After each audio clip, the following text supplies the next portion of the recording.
Hi friends, welcome to Mamata Raghavendra vlogs. ನಾನು ನಿಮ್ಮ ಮಮತಾ. ಇವತ್ತು ನಾನು ಸ್ಪೆಷಲ್ ಆಗಿರುವಂಥ ಬಾಂಬೆ ಸಾಗು ರೆಸಿಪಿ ತೋರಿಸ್ತಿದ್ದೀನಿ. ಬನ್ನಿ ಏನೇನು ಇಂಗ್ರೀಡಿಯೆಂಟ್ಸ್ ಬೇಕು ಅಂತ ನೋಡ್ಕೊಂಬರೋಣ. ನೀವೆಲ್ಲ ಚೆನ್ನಾಗಿದ್ದೀರಾ ಅಂತ ನಾನು ಭಾವಿಸ್ತೀನಿ. ಬನ್ನಿ. ಈಗ ಫಸ್ಟ್ ಒಂದು ಕಡಾಯಿಗೆ 4 ಟೇಬಲ್ ಸ್ಪೂನ್ ಆಯಿಲ್ ಹಾಕ್ಕೊತಿದ್ದೀನಿ. ಎಣ್ಣೆ ಕಾದ್ಮೇಲೆ ಸಾಸಿವೆ ಜೀರಿಗೆ ಹಾಕ್ಕೊಳ್ಬೇಕು. ಇದು ಬಾಂಬೆ ಸಾಗು ರೆಸಿಪಿ ನಾವು ಮನೇಲಿ ಮಾಡೋವಂಥ ಆಲೂಗಡ್ಡೆ ಸಾಗುಗಿಂತ ಡಿಫ್ರೆಂಟ್ ಆಗಿರುತ್ತೆ. ಡಿನ್ನರ್ಗೂ ನಾವು ಮಾಡ್ಕೊಬೋದು, ಬೆಳಿಗ್ಗೆ ಟಿಫನ್ ಕೂಡ ಮಾಡ್ಕೊಬೋದು. ಸಾಸಿವೆ ಜೀರಿಗೆ ಹಾಕ್ಕೊಂಡು ಅದು ಸಿಡಿದ ಮೇಲೆ ಬಟಾಣಿ ಹಾಕ್ತಿದ್ದೀನಿ. ಹಸಿ ಬಟಾಣಿ, ಕ್ಯಾರೆಟ್ ಸ್ವಲ್ಪ ಹಾಕಿದ್ರೆ ಟೇಸ್ಟಿಯಾಗಿ ಇನ್ನೂ ಚೆನ್ನಾಗಿರುತ್ತೆ ಬಾಂಬೆ ಸಾಗು. ಕಡಲೆಬೇಳೆ ಒಗ್ಗರಣೆ ಕೊಡ್ತಾ ಇದ್ದೀನಿ. ಕಡಲೆಬೇಳೆ ಜೊತೆ ಉದ್ದಿನಬೇಳೆ ಬೇಕಂದರೆ ನೀವು ಹಾಕ್ಕೊಬೋದು. ನಾನು ಸ್ಕಿಪ್ ಮಾಡಿದ್ದೀನಿ. ನಮ್ಮ ಮನೇಲಿ ಉದ್ದಿನಬೇಳೆ ತಿನ್ನೋದಿಲ್ಲ ಯಾರೂ. ಸೊ ಕಡಲೆಬೇಳೆ ಇದು ಚೆನ್ನಾಗಿ ಸಿಡಿದ ಮೇಲೆ ನಂತರ ನಾವು ಕ್ಯಾರೆಟ್, ಈರುಳ್ಳಿ, ಬಟಾಣಿ ಎಲ್ಲ ತೊಗೊಂಡಿದ್ದೀನಿ. ಶುಂಠಿ ಬೆಳ್ಳುಳ್ಳಿ ಪೇಸ್ಟ್ 1 ಸ್ಪೂನ್ ತೊಗೊಳ್ಳಿ.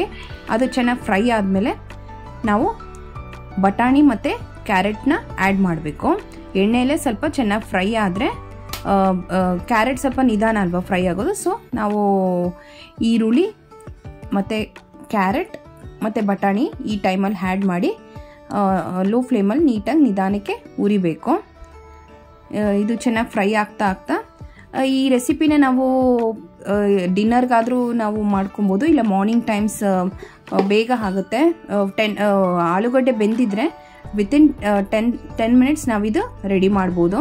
ತುಂಬ ಟೇಸ್ಟಿಯಾಗಿ ಡಿಫ್ರೆಂಟಾಗಿ ಚೆನ್ನಾಗಿರುತ್ತೆ. ಹಸಿಮೆಣ್ಸಿನ್ಕಾಯಿ ಇದಕ್ಕೆ ಉದ್ದುದಕ್ಕೆ ಸೀಳು ಹಾಕ್ಬೋದು, ಇಲ್ಲ ಪೇಸ್ಟ್ ಮಾಡಾದರೂ ಹಾಕ್ಬೋದು. ಇದಕ್ಕೆ ಅದೇ ಟೇಸ್ಟ್, ಹಸಿಮೆಣ್ಸಿನ್ಕಾಯಿ ಹಾಕಿದಷ್ಟು ಟೇಸ್ಟ್ ಚೆನ್ನಾಗಿರುತ್ತೆ. ಇದು ಚೆನ್ನಾಗಿ ಫ್ರೈ ಆದಮೇಲೆ ನಾನು ಸ್ವಲ್ಪ ಕೊರಿಯಾಂಡರ್ ಪೌಡರ್ ಆ್ಯಡ್ ಮಾಡ್ತಿದ್ದೀನಿ. ಸ್ವಲ್ಪ ಕೊರಿಯಾಂಡರ್ ಪೌಡರ್, ಸ್ವಲ್ಪ ಚಿಲ್ಲಿ ಪೌಡರ್. ಇದನ್ನು ಚೆನ್ನಾಗಿ ಫ್ರೈ ಮಾಡ್ಕೊಬೇಕು. ಹಸಿ ವಾಸನೆ ಎಲ್ಲ ಕಂಪ್ಲೀಟಾಗಿ ಹೋಗಿ ಈರುಳ್ಳಿ ಎಲ್ಲ ವೈಟಾಗಿ ಚೆನ್ನಾಗಿ ಫ್ರೈ ಆದಮೇಲೆ ನಂತರ ನಾವು ಬೇರೆ ಇಂಗ್ರೀಡಿಯೆಂಟ್ಸ್ನ ಹಾಕ್ಕೊಳ್ಬೇಕು. ಆಲೂಗಡ್ಡೆ ನಾನು ಸುಮಾರು ಒಂದು 1/2 kg ಆಲೂಗಡ್ಡೆ ತೊಗೊಂಡಿದ್ದೀನಿ. ಆಲೂಗಡ್ಡೆ ಹಾಕಿ ಮಾಡೋರು ಇದೆ. ಇದಕ್ಕೆ ನಾವು ಸ್ಪೆಷಲ್ಲಾಗಿ ಸ್ವಲ್ಪ ಗ್ರೇವಿ ರೀತಿ ಮಾಡ್ಕೊತೀವಿ. ಸೊ ದಟ್ ಟೇಸ್ಟಿಯಾಗಿ ತುಂಬ ಚೆನ್ನಾಗಿರುತ್ತೆ. ಯಾರಾದರೂ ಸಡನ್ನಾಗಿ ಯಾರಾದರೂ ಗೆಸ್ಟ್ ಬಂದಾಗ ಮಾಡೋದಕ್ಕೂ ಟೇಸ್ಟಿಯಾಗಿ ಚೆನ್ನಾಗಿರುತ್ತೆ. ಮನೆಯಲ್ಲಿ ಬೋರಿಂಗ್ ಆಗ್ತಾ ಇದ್ದಾಗ, ಲೇಝಿ ಇದ್ದಾಗ ನಾವು ಏನು ಮಾಡೋದು ಅಂತ ಯೋಚನೆ ಮಾಡಿದಾಗ ಇದು ಫಟಾಫಟ್ ಅಂತ ಬೇಗ ರೆಡಿ ಆಗುತ್ತೆ. ಸೊ ಈ ಇಂಗ್ರೀಡಿಯೆಂಟ್ಸ್ ನೀವು ಟ್ರೈ ಮಾಡ್ಬೋದು. ತುಂಬ ಸೂಪರಾಗಿ, ತುಂಬ ಟೇಸ್ಟಿಯಾಗಿ, ತುಂಬ ಚೆನ್ನಾಗಿ ಬರುತ್ತೆ. ಇದಾದಮೇಲೆ ನಾನು ಆಲೂಗಡ್ಡೆ ಹಾಕ್ತೆ. ವಾಟರ್ ಕನ್ಸಿಸ್ಟೆನ್ಸಿ ನೋಡ್ಕೊಂಡು ನೀವು ನೋಡ್ಕೊಂಡು ಹಾಕ್ಕೊಳ್ಳಿ. ಆಲೂಗಡ್ಡೆ ಹಾಕ್ತೆ ಮತ್ತು ಬಟಾಣಿ ಸ್ವಲ್ಪ, ಕ್ಯಾರೆಟ್ ಸ್ವಲ್ಪ ಹಾಕಿದ್ದೀನಿ.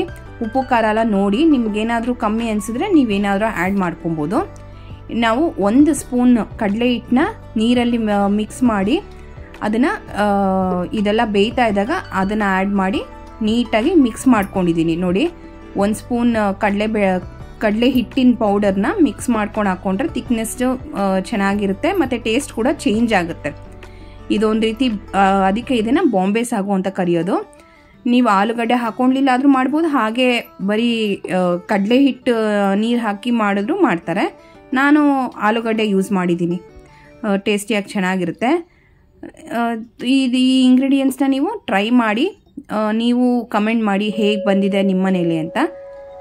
ಕಡಲೆ ಹಿಟ್ಟನ್ನ ನೀರಲ್ಲಿ ನೆನೆಸಿ ಹಾಕಬೇಕು, ಡೈರೆಕ್ಟಾಗಿ ಹಾಕ್ಬೇಡಿ, ಯಾಕಂದರೆ ಗಂಟು ಕಟ್ಟೋ ಚಾನ್ಸಸ್ ಇರುತ್ತೆ. ಸೊ ನೀರಲ್ಲಿ ಕಲಸಿ ನಿಧಾನಕ್ಕೆ ಲೋ ಫ್ಲೇಮಲ್ಲಿ. ಈಗ ನೋಡಿ, ಬಾಂಬೆ ಸಾಗು ರೆಸಿಪಿ ರೆಡಿ ಆಗಿದೆ. Thank you.